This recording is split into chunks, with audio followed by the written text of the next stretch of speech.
Welcome back to the Essentially You podcast, all about reinventing your health with safer, cheaper, more effective, natural solutions and powerful lifestyle changes so that you become the CEO of your health.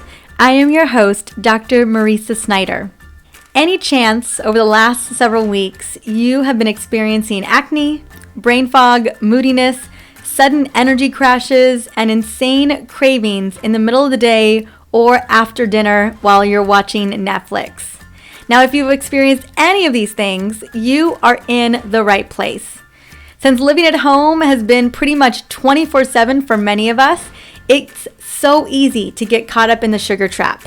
Now, since today is Q&A Friday, I'm addressing a question that I received 2 weeks back that is geared towards sugar and snack cravings while dealing with the coronavirus and being shelter in place for almost 2+ months.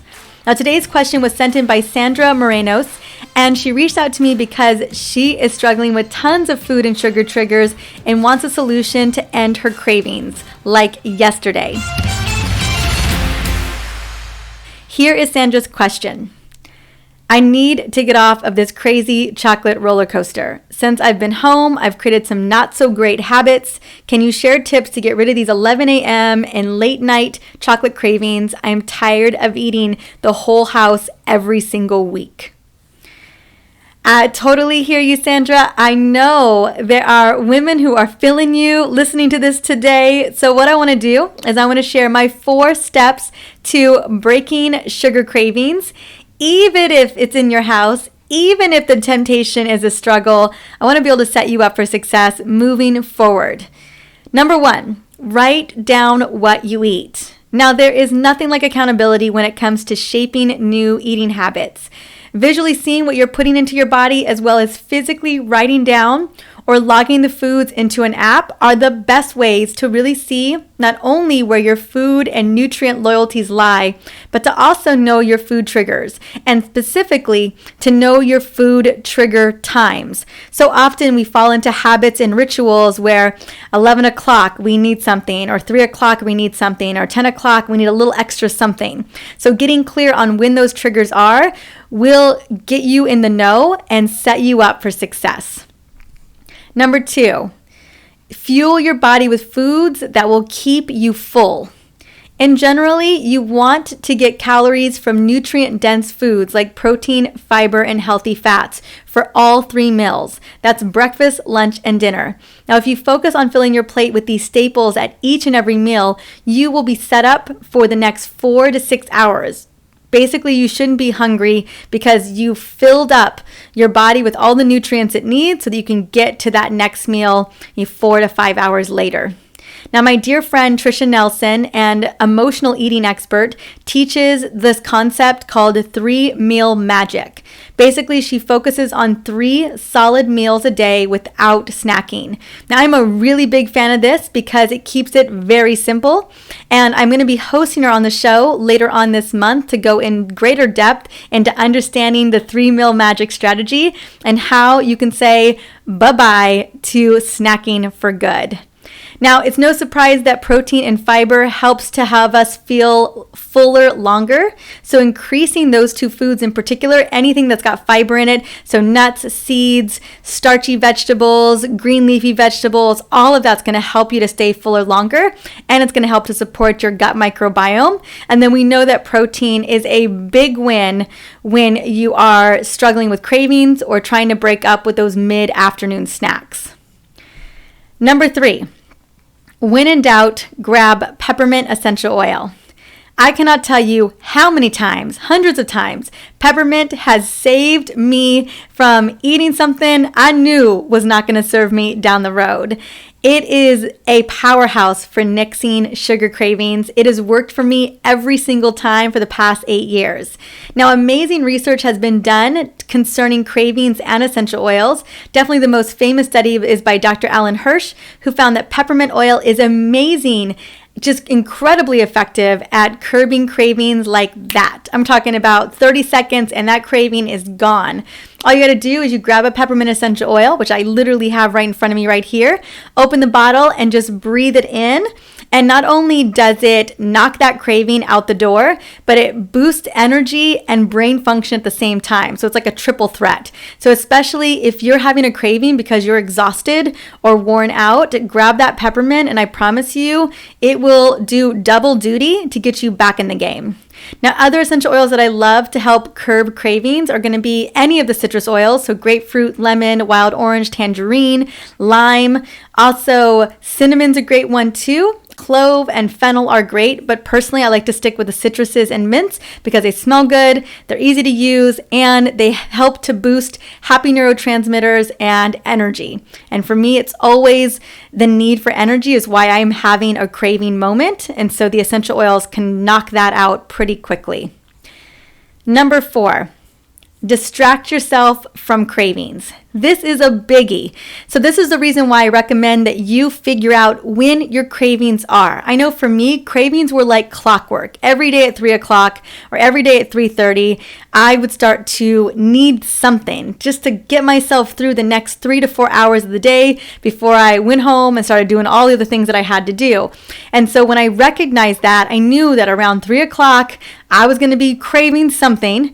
And so instead, I'd grab my oils, I'd go call a friend, I'd take a walk, I would drink a big glass of ice water, I would also journal, or I would do some breath work with some essential oils. I mean, whatever you can do to distract yourself, to go and do something that feels good. The number one thing that's always worked for me, besides grabbing an oil and doing some breath work, is going outside. And right now, especially with the shelter-in-place situation, it is so imperative for us to be outside. And I'm just talking about walking your neighborhood. I'm not talking about going out into crowds or anything like that. But we've been walking our neighborhood for the last several months, and it's by far one of the best ways to boost your energy, distract yourself from cravings, and to help support any type of emotional reset that you're looking for, because so often when we're stuck in our homes and we're missing all the events and we're having to cancel plans, it can get a little sad. It can get a little worrisome and depressing. And so having that walk to kind of reset your neurotransmitters is so critical. And here's the truth about kicking sugar. It's not always easy. I know, because I've kicked sugar more times than I can count. And when it's not in my life, I feel really good. I'll tell you what, anytime sugar got the boot, I've always felt great. But man, it's so crazy how easy sugar can creep right back in. So if you've been thinking about kicking sugar to the curb, but you don't have a solid plan for how to do it, I am hosting my group Detox later on this month. That means we are doing it together.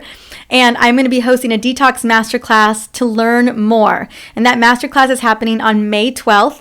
I will have the link in the show notes for episode 189.